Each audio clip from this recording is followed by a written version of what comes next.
Chào các bạn đã quay trở lại với cái kênh Thanh Cooking, món chay ngon. Đây là các bạn thấy không? Đây là cái chảo thịt ba chỉ mình kho tiêu đó các bạn. Bạn thấy hấp dẫn ha. Nè, những cái miếng thịt nó vàng ươm nè các bạn, rất là ngon ha. Đó, nhẹ nhẹ cho các bạn xem nè. Nhìn rất là hấp dẫn luôn các bạn. Cái miếng thịt này là miếng thịt chay nha các bạn. Đó, kho nó như thế này. Còn thấy không? Rất là ngon. Nguyên liệu thì mình rất là dễ tìm luôn các bạn, dễ tìm mua ở chợ ha. Thì cái này nó hơi béo béo ha, nó thơm của mùi nó thơm của cái mùi tiêu á các bạn. Rất là bắt cơm luôn. Và các bạn muốn biết mình làm như thế nào thì mời tất cả các bạn sẽ vô bếp làm cùng mình nha. Mời các bạn.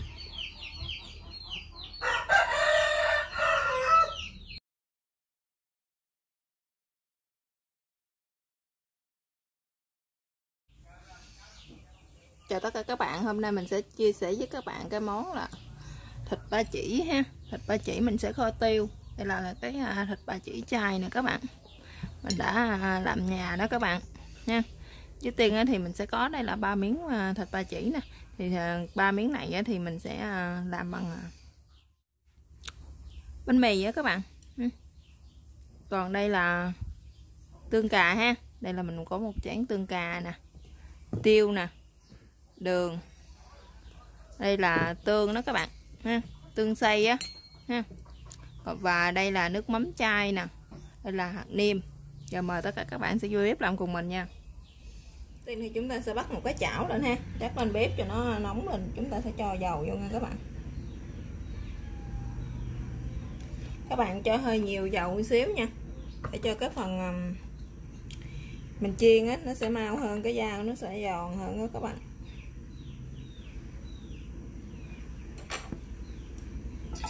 Rồi bây giờ dầu của mình nó cũng sẽ đã nóng rồi. Bây giờ mình sẽ cho cái phần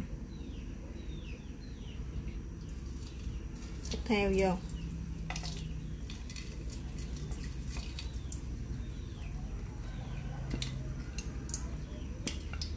Cái phần thịt ba chỉ này thì mình đã có chia sẻ những cái clip trước rồi đó các bạn. Các bạn muốn biết mình làm như thế nào thì các bạn hãy gõ vào những cái clip trước của mình các bạn xem nha.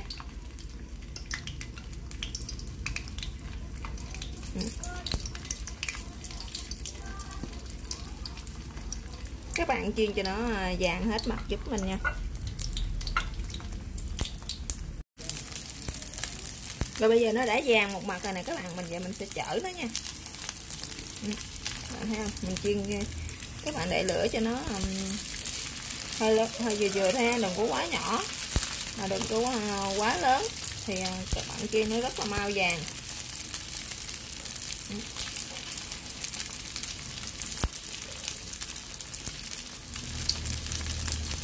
Các bạn thấy không? Màu vàng nó rất là đẹp luôn. Nó vàng rồi nè, một bên nè các bạn. Bây giờ mình còn một bên nữa ha, coi nó như thế nào nha. Đây, bây giờ nó cũng đã vàng hết rồi đó các bạn. Mình chiên vàng như thế này thì mình có thể gấp ra được rồi đó các bạn.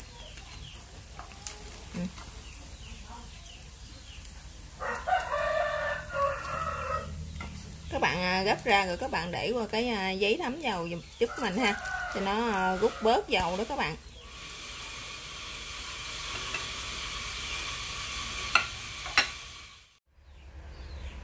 Rồi bây giờ nó đã nguội bớt rồi nè các bạn. Bây giờ mình sẽ cắt nó ra nha.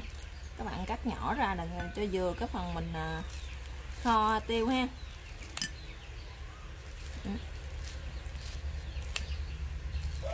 Các bạn cắt theo tùy ý của mình ha. Các bạn muốn cắt dày vậy thì nó dày, còn các bạn muốn cắt mỏng thì cho nó sẽ mỏng hơn ha.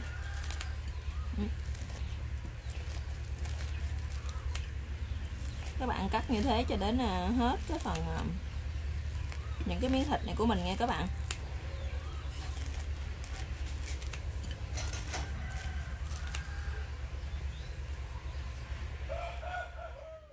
Rồi bây giờ thì mình đã cắt xong cái phần thịt ba chỉ của mình rồi nè các bạn. Bây giờ bắt đầu mình sẽ pha cái nước sốt để mình kho nha. Trước tiên mình sẽ cho đây là 1 muỗng cà phê hạt nêm chai nha các bạn. 1 muỗng cà phê tiêu nè. Tiếp theo thì sẽ là đường. Mình sẽ có cho 1 cái muỗng đường nè các bạn.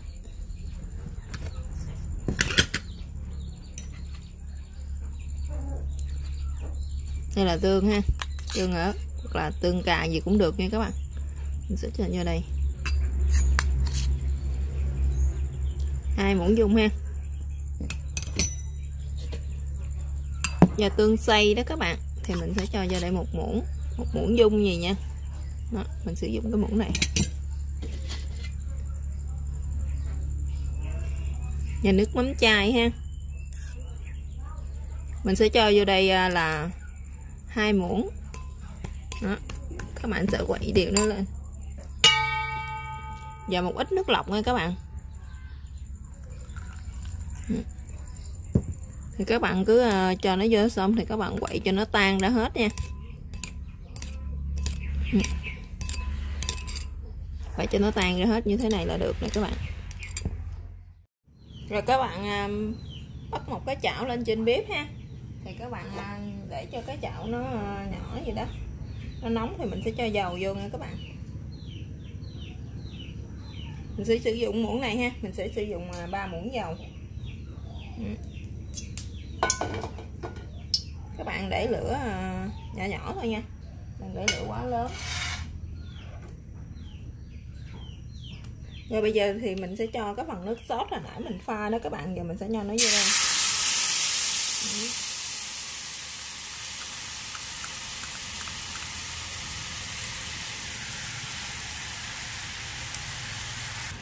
Rồi, bây giờ nó đã sôi nè các bạn.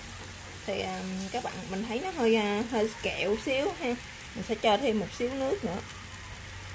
Các bạn cho ít thôi, các bạn cho khoảng 2 muỗng canh nước lọc nữa là được. Rồi các bạn cho. Mình sẽ cho cái phần thịt ba chỉ của mình vô các bạn.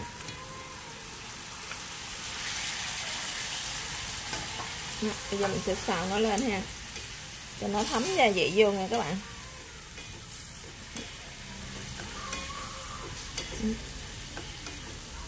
Đó, các bạn thấy nó cái màu nó rất là hấp dẫn nha,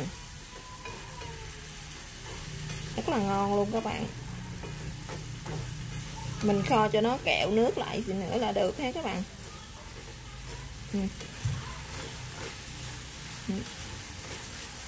Rất là bắt cơm luôn đó các bạn ơi. Rồi các bạn sẽ nêm lại cho vừa, coi nó vừa ăn chưa nha. Các bạn để lửa thiệt nhỏ nha. Mình sao nó kho cho nó riu riu á, cho nó thấm gia vị vô trong cái miếng thịt của mình á, thì nó sẽ ngon hơn nha các bạn. Giờ mình sẽ nếm thử coi nó vừa ăn chưa nha. Như vậy thì khẩu vị gia đình mình đã vừa, còn khẩu vị gia đình của các bạn như thế nào thì các bạn có thể gia giảm gia vị theo tùy ý của mỗi gia đình nha.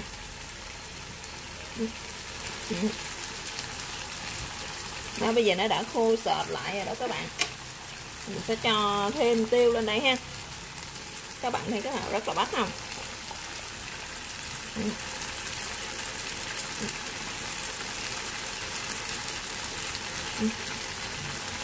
Đó, mình sẽ cho thêm đây một ít tiêu nữa nè. Các bạn thấy hấp dẫn chưa? Và thì đến đây cái món thịt ba chỉ chay mình kho tiêu ha, thì nó đã hoàn thành. Cảm ơn các bạn đã theo dõi video của mình. Chào các bạn và hẹn gặp lại các bạn trong các video tiếp theo nha.